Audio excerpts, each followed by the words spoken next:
नमस्कार, मैं जनवक्ता श्रीओम गौतम। कॉलेजियम को लेकर जो बातें देश में चल रही हैं, उपराष्ट्रपति धनखड़ हो या हमारे जैसे कुछ लोग हों, ये सारी जो आलोचनाएं हो रही हैं उसको लेकर ऐसा लगता है कि सुप्रीम कोर्ट के जजेस भी इन सारी चीजों से वाकिफ हो चुके हैं। और यही वजह है कि चीफ जस्टिस के सामने जस्टिस दीपांकर दत्ता ने, जो कि सुप्रीम कोर्ट के काफी सीनियर जज है, ये मांग रखी कि अब समय आ गया है कि कॉलेजियम को बाहरी दबाव से पूरी तरीके से मुक्त कर दिया जाए। और उन्होंने इसका उदाहरण देते हुए ये बताया कि उनके कॉलेजियम ने एक वकील की जज बनाए जाने के लिए सिफारिश की थी, लेकिन उस सिफारिश को अभी तक अमल नहीं किया गया और इस बात को 6 साल बीत चुके हैं।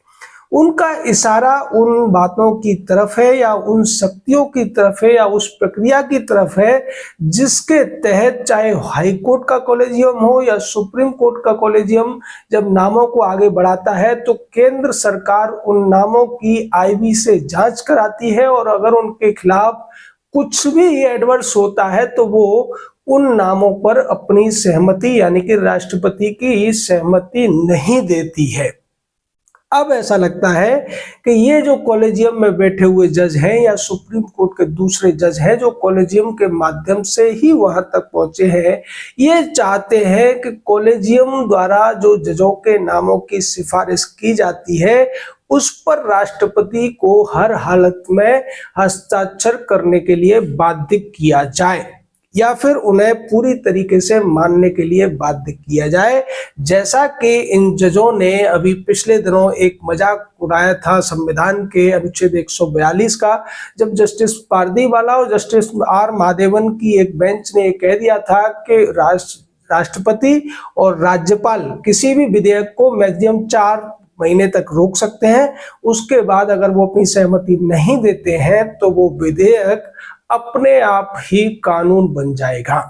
और उसकी संवैधानिकता या उस पर कोई रोक अगर लगेगी तो सिर्फ और सिर्फ सुप्रीम कोर्ट के द्वारा। हम बार बार कहते रहे हैं कि देश में अगर इंदिरा गांधी और कांग्रेस के बाद में सबसे ज्यादा किसी ने संविधान का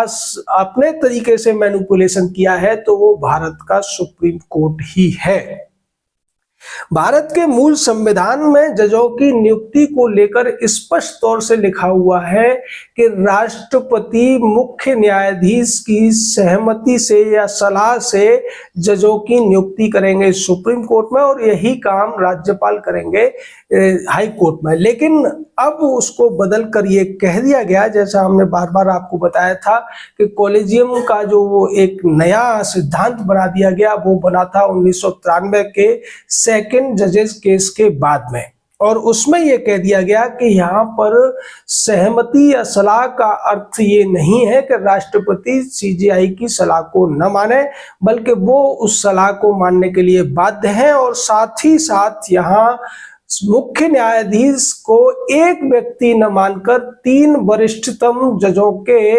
एक कलेक्टिव कॉलेजियम को उसको मुख्य न्यायाधीश के सलाह के तौर पर रखा गया और उसको बाद में 1998 में बढ़ाकर 5 जजों की कॉलेजियम बना दी गई। और अब यही कॉलेजियम जजों के नामों की सिफारिश करती है और जब हाई कोर्ट के जजों की बात आती है तो वहां जो 3 सीनियर मोस्ट जजेस होते हैं वो नामों की सिफारिश करते हैं और उन नामों को बाद में सुप्रीम कोर्ट का कॉलेजियम देखता है और फिर वो सुप्रीम कोर्ट का कॉलेजियम जिसमें 3 वरिष्ठतम जज होते हैं वो राष्ट्रपति के आगे उन नामों को बढ़ा देता है स्वीकृति के लिए।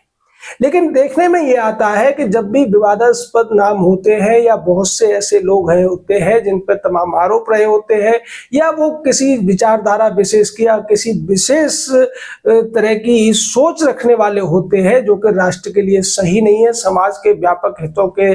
पक्ष में नहीं है, उस पर सरकार रोक लगाती आई है। जैसा कि जस्टिस सूर्यकांत के मामले में हुआ था जब उन्हें दूसरे सीनियर जजों को बाईपास करके पंजाब हरियाणा हाई कोर्ट से हिमाचल प्रदेश हाई कोर्ट का चीफ जस्टिस बनाया जा रहा था, तब उनके नाम पर सरकार ने रोक लगा रखी थी और ये 1 साल करीब उनके नाम को रोक रखा था। लेकिन जस्टिस गोगोई ने आते ही दोबारा उनके नाम की सिफारिश की और उन्हें हिमाचल प्रदेश का मुख्य न्यायाधीश बना दिया गया। इस तरीके के तमाम विवाद आते रहे हैं। जैसे संजीव खन्ना के मामले में भी यही हुआ था कि उस पर सरकार राजी नहीं थी, लेकिन बार बार कॉलेजियम ने जब उनका नाम भेजा तो स्वीकृति देनी पड़ी और बाद में वो भारत के चीफ जस्टिस बने। जस्टिस BR गवई हो या फिर जस्टिस पारदीवाला हो या जस्टिस दीपंकर दत्ता, इनके भी जब नाम कॉलेजियम ने सिफारिश की थी तब इनके राजनीतिक जो इनके परिवारों का जुड़ाव रहा है उसकी वजह से तमाम आपत्तियां उठाई गई थी, तमाम विरोध हुए थे। लेकिन कॉलेजियम ने जब इनके नाम की दोबारा से रिकमेंडेशन की तो मजबूरी में सरकार को उसे मानना पड़ा था। हालांकि सरकार अभी भी केवल इनकी सिफारिशों को मानने के लिए ही बाध्य है, वो थोड़ा डिले कर सकती है। लेकिन ऐसा लगता है कि जस्टिस दीपंकर दत्ता ये कहने की कोशिश कर रहे हैं और उन्होंने कहा भी है चीफ जस्टिस से कि आपके टाइम पर इन सब बातों पर विराम लगना चाहिए कि कॉलेजियम की जो सिफारिशें हैं उन्हें बाहरी शक्तियां रोक न पाए। बाहरी शक्तियों से इनका तात्पर्य सरकार द्वारा इन नामों के जो सिफारिश की जाती है उसको रोकने को लेकर है। और उन्होंने ये भी कहा कि पहले कॉलेजियम में तमाम अव्यवस्थाएं थी, तमाम अपारदर्शिताएं थी, लेकिन अब आपके आने से इसमें पारदर्शिता आ गई है। उन्होंने इसको जो कॉलेजियम को लेकर पूरे देश में जो सवाल उठ रहे हैं उस पर एक काउंटर सवाल दागा और ये कहा कि ऐसा केवल कॉलेजियम के टाइम पे नहीं हो रहा है। 80 के दशक में बॉम्बे हाई कोर्ट के तीन चीफ जस्टिस को सुप्रीम कोर्ट जाने से रोका गया था और वो चीफ जस्टिस थे जस्टिस चंदूरकर, जस्टिस मुखर्जी और एक और तीसरे जज थे जिनके नाम पर रोक लगाई गई थी, जो बाद में सुप्रीम कोर्ट के जज नहीं बन पाए थे। लेकिन वो दत्ता साहब ये भूल जाते हैं कि ये सब हुआ था कांग्रेस के जमाने में, इंदिरा गांधी के जमाने में, और इंदिरा गांधी ने ही सबसे पहले योग्यता को दरकिनार करके अपने चापलूसों को तीन अपने जो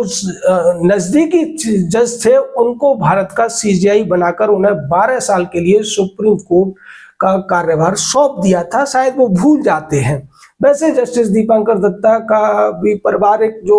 संबंध है वो बहुत ज्यादा नजदीकियां रही हैं कांग्रेस पार्टी के साथ में। और अभी पिछले दिनों जिस तरीके से राहुल गांधी के केस में उन्होंने राहुल गांधी को डांट तो लगा दी लेकिन सजा नहीं सुनाई, उससे भी पूरे देश में उनका जो सोच है वो दोबारा से उजागर हो गई थी। तो ऐसी बातें जब ये जजेस करते हैं तो आप समझ लीजिए कि ये सुप्रीम कोर्ट को किस हद तक निरंकुश बना देना चाहते हैं। जबकि भारत के संविधान में सरकार के तीनों अंगों को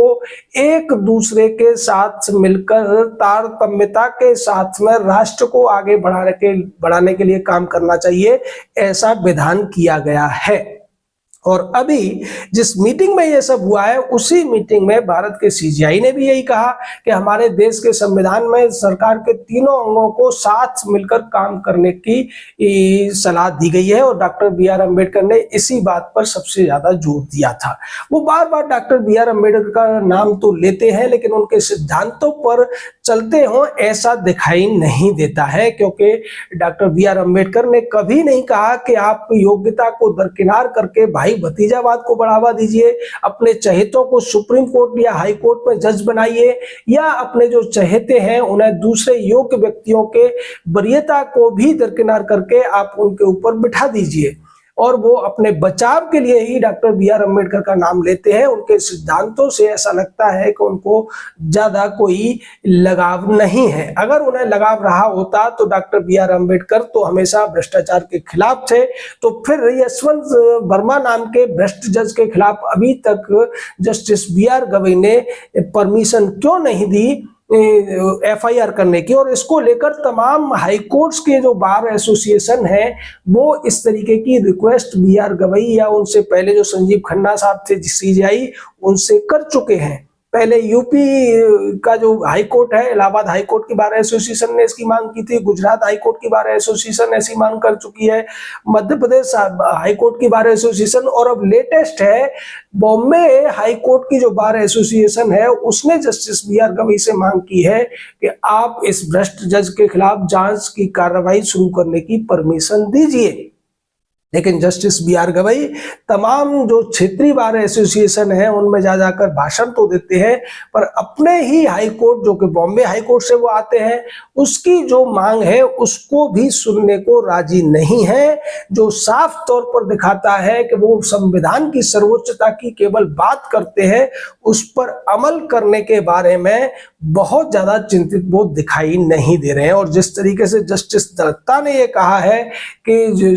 कॉलेजियम के कामों में जो बाहरी हस्तक्षेप है उसको पूरी तरीके से खत्म किए जाने की जरूरत है, यानी कि सरकार की जो थोड़ी बहुत भूमिका बची है कि वो किसी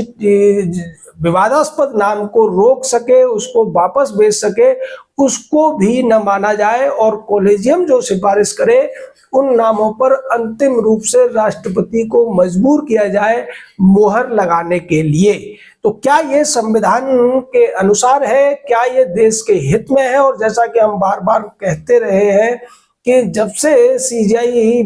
बने हैं बी आर गवई, तब से वो इस तरीके की बातें तो कर रहे हैं, लेकिन अभी तक उन्होंने न तो भ्रष्टाचार पर कोई बात की है, न ही जो केसेस की पेंडेंसी है उस पर कोई बात की है, और न ही जो कोर्ट्स के अंदर 25% के करीब लोअर जुडिशरी में और 33% के करीब जो हाई कोर्ट में वैकेंसियां चल रही हैं उन रिक्त स्थानों को भरने को लेकर उन्होंने कोई भी विचार अपना नहीं दिया है, न कोई पहल की है। तो कैसे इस देश के लोगों को न्याय मिलेगा? और न्याय देने की जिम्मेदारी चूंकि सुप्रीम कोर्ट के ऊपर है, न्यायपालिका के ऊपर है, और न्यायपालिका के हेड हैं जस्टिस बी आर गवई, तो उनकी जो सबसे बड़ी जवाबदेही है उस पर वो कोई जवाब नहीं दे रहे हैं, बल्कि दूसरी चीजों पर बातें करते हुए और जवाब देते हुए चाहे बी आर गवई हो या दूसरे जजेस हो वो नजर आते हैं।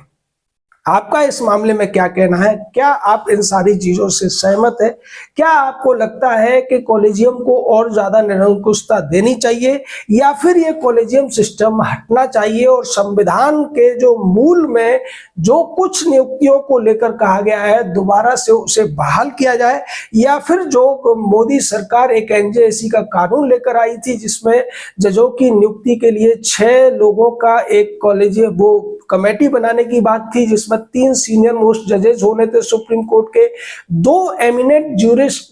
पर्सनैलिटी होनी थी, वो